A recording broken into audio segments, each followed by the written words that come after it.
Hey everybody, welcome to a new episode of Blind Fly Tie.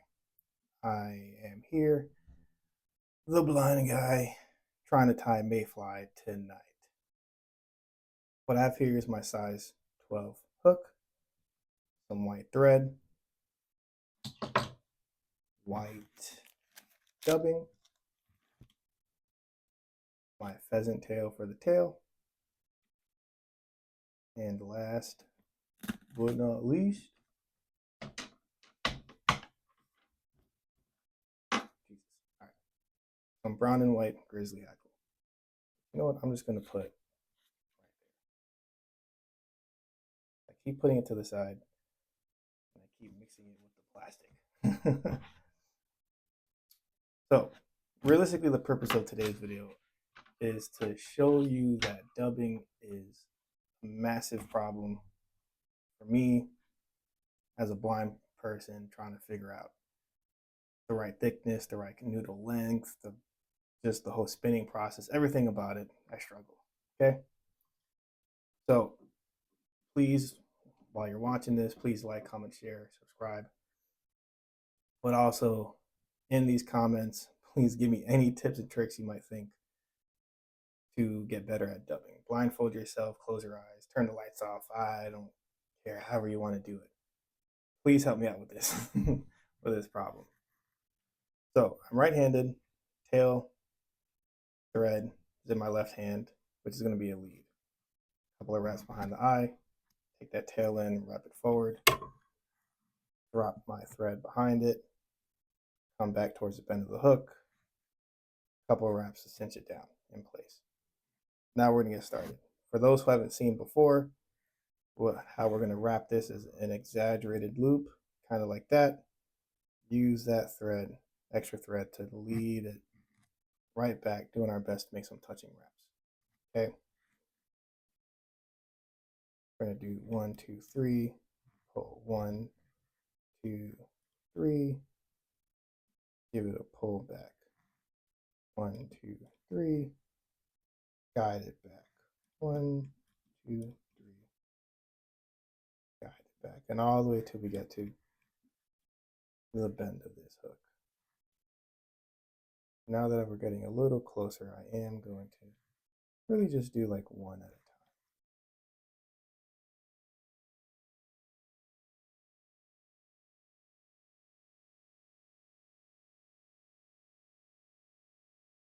time. I feel like I need to do one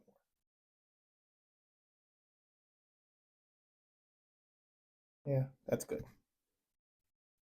So grab my scissors, cut off the extra thread here, hold it straight up, scissors in, thread between the blades of the scissors, slide down till they hit the hook, toss the extra. For our pheasant tail, we're not going to use clear nail polish to stick these threads, well, these feathers together. These pheasant tail feathers are string-like-ish, so they're a little thicker. So we're actually just going to use our fingers and our hands in general. So I'm going to grab a clump kind of like that, just like that. But what I'm going to try and do is, because I know we need about 2 feathers, I'm just going to try and separate with the purpose of trying my best to feel for 2, at least 2. That might be 1. I'm going to grab the one that was right above it. Hopefully that's 2. If it's not 2, hopefully it's no more than 3. Well, yeah, that's definitely more than I was hoping for. Kind of felt it fan out a little bit. We'll go with that. We'll go with that amount right there. I keep pulling an extra one. Maybe because that's 1 now. No, that's 2. Yank. All right. Again, it's a little tougher, but we don't really want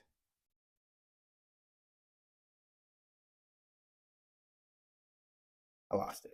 All right, let's try that again a little faster. But It's a little tougher, but again, we don't really want to use nail polish to kind of get it stuck together, because then it'll be very difficult to be able to separate and hope I have two. I would definitely end up with no less than 5 every single time.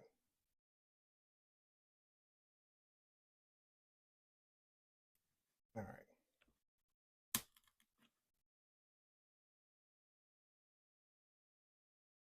I don't really remember exactly how long this is supposed to be, but I will aim for about the length of the hook.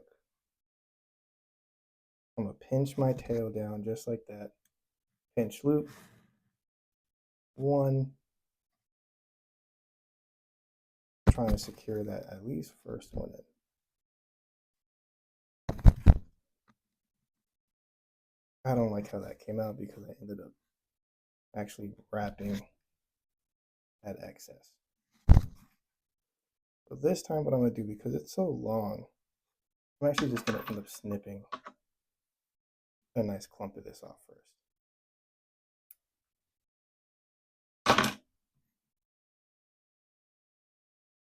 I have some excess, but much easier to handle now. Pinch loop. 1. In that gap, trail the index finger down. 2, 3. Kind of feel that excess still up there. All right. I'm going to do some pretty quick wraps forward just to try to maintain that excess that does exist, and try to make my way all the way back to the bend of the hook here.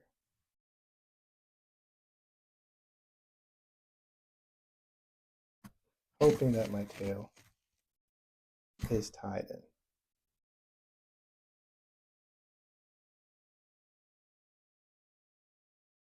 It might be a little longer than it's supposed to be. And by might, I'm pretty sure it's longer than it's supposed to be. But I think it'll be okay. No one was born perfect. Now the real trick. Dubbing. So the man who is teaching me how to fly tie gave me this chapstick tube filled with some wax, which is a pretty cool idea, in my opinion. I'm going to use my pointer finger in my left hand to kind of hold this thread straight middle, put the wax there, and I'm just going to lead and follow with my finger, trying to wax up this line, this thread. Nice and ooey gooey. I don't know how much it's supposed to be on there. Unfortunately, like I said, I struggle with dubbing. I never rode the short bus at school, but I definitely ride the struggle bus when it comes to dubbing. I'm gonna grab myself a clump, probably thicker than it's supposed to be. I'm not 100% sure. Again, feeling this dubbing noodle is really the problem. I've never really done it correctly.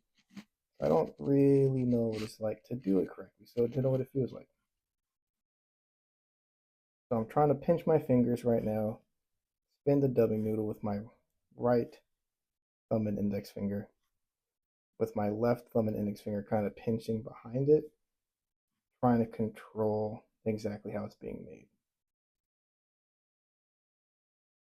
No, again, not at all confident in how this is coming out, but to the best of my ability, I believe that's a decent dubbing noodle. Let you guys see that. I'm going to come underneath it, do 1 wrap, do a 2nd wrap, hoping I'm laying a dubbing base so far. Do a 3rd wrap directly right there. I can kind of feel some dubbing now. I'm going to angle it forward, angle my thread forward as I try and basically spin this thread on, hoping and praying that I am making touching dubbing loops, I guess if you want to call that. I can really tell, the answer is no.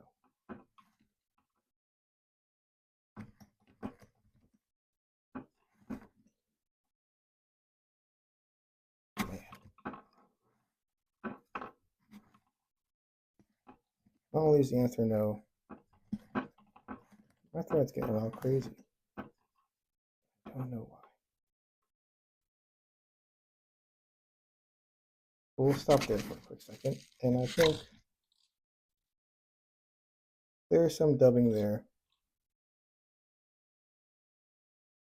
There's some dubbing kind of all over the place right now. But grab another little clip and really try to get this to go on the way it's supposed to. I just struggle. It always seems fine, but like I said, I don't honestly know what a correct noodle feels like, because I haven't done it correctly to the best of my knowledge yet.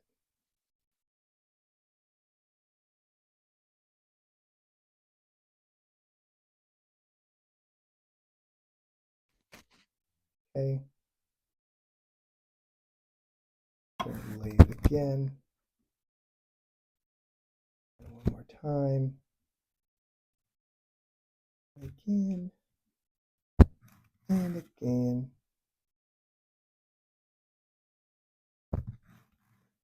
And again.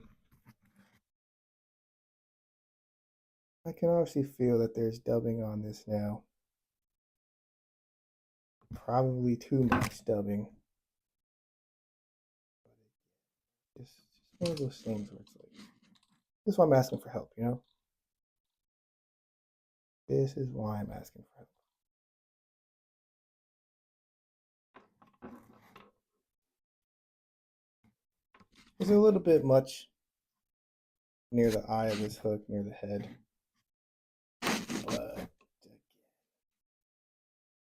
So quick pinch knot, clinch knot, just to kind of try securing that in place. And this is currently what I have going for me right now. Not really sure if there are gaps. Not really sure if dubbing is missing from certain spots on the thread. But yeah, you know, it's the struggle bus. It's 100% the struggle bus with dubbing. So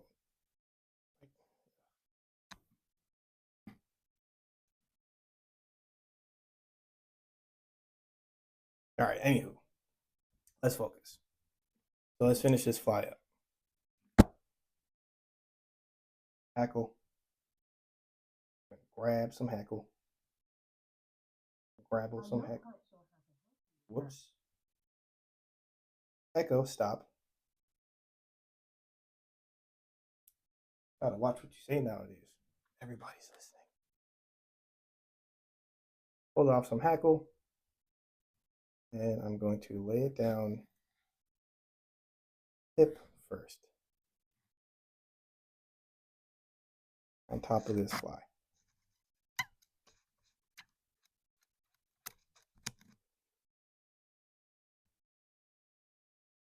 And just like before, 1, 2 pinch loops, 3, 4 pinch loops, and then a couple extra. Get down there, you ain't going nowhere. I'm gonna cut off this little bit that's at the tip of this hackle slash fly. Grab this hackle feather mostly straight up. Brush down the spine to kind of flare these feathers out. And give my rotary vise a counterclockwise spin, which is towards me. 1, 2, 3, 4. Let me see. Did I go backwards? Yeah, it's spun backwards. 1, 2, 3, 4.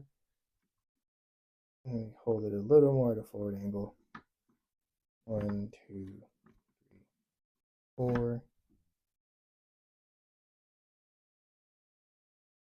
Okay, and a half, because I like to use the natural curve of the bend in that hook eye to try to lay that thread down and catch it on its way around. And just naturally let that bend of the hook kind of settle on the hackle. So like give it a cinch, pull the hackle forward a little away from the eye, lay it back down a little bit, pull that thread through, give it a little bit of a cinch, pull that hackle forward,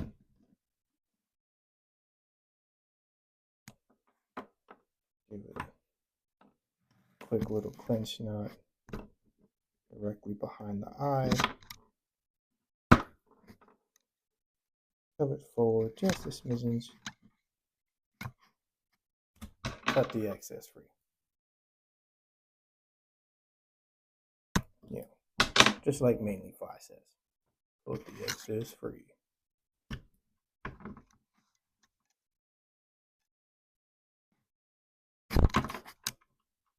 Now we're going to whip finish this. Threads in my left hand, finish tools in my right hand. Grab the thread by the hook, wrap it around the little lump behind this whip finish tool. Try